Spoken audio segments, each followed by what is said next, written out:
The story of Yusuf alayhi salam can be broken up into 12 parts.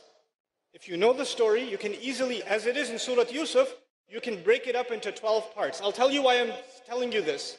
When I was in college, before I was even interested in Islam, I took a course called World Literature. And in that course, we studied some parts of Plato's Republic, Aristotle. We even studied actually the Communist Manifesto. We read some things from the Confucius. We read some things from the Bible. We read something from the Quran. And at the time, I didn't know any Arabic. When we took this course, one of our homework assignments was to compare the story of Joseph in the Bible to the story of Yusuf alayhi salam in the Quran. That was a homework assignment. And the only thing I had was the translation. Now I'll tell you what happened at the end of that homework assignment later, but let's go back to this. How many parts did I say the story has? What surah number is it? Anyone know? 12. Surah number 12 has 12 parts. Interestingly. Anyway, here's the first part. Yusuf alayhi salam sees a dream. The second part, his brothers make a plan against him. The third part, and by the way, the plan succeeds and he's taken away from his family. You know what happens. The third major part, the wife of the minister tries to seduce Yusuf alayhi salam, the test that he was put through. So the first part was the dream, the second was the brothers, the third was the wife of the minister, the fourth one was when she called the ladies. She called all of the ladies and they also fell in and they, did what they did with the knife. They weren't very good with knives. And then the fifth part, Yusuf alayhi salam ended up in jail. You guys know that part? Right? He was falsely accused and he went in jail. The sixth part is when the king had a dream and he couldn't figure out what the dream means. What kind of animal did he see in the dream? Call it out loud. Huh?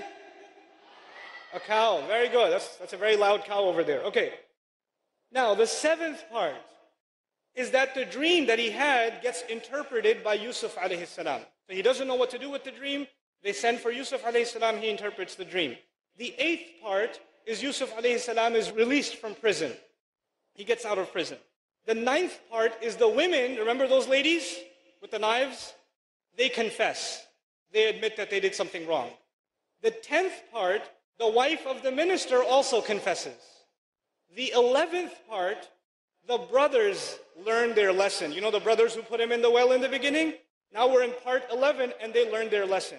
Final part, part 12, the dream of Yusuf alayhi salam gets interpreted. Finally, he knows what the ta'wil of the ru'ya was. The interpretation of the dream was. Okay, how many parts did I say again? 12. Now listen carefully. Part 1, he sees a dream. Part 12, the dream gets interpreted. Part 2, the brothers make a scheme against him. Part 11, backwards, the brothers learn their lesson and they ask for forgiveness. Part 3, the wife of the minister tries to scheme against Yusuf. Part 10, going backwards, the wife confesses that she was wrong. Part 4, the ladies tried to seduce or say something about Yusuf alayhi salam. Part 9, the ladies confess. Part 5, Yusuf alayhi salam goes to jail. Going backwards, part 8, Yusuf alayhi salam is released from prison. Part 6, the king sees a dream. Part 7, the king's dream is interpreted. This is not a book. It was a speech. There was no editing.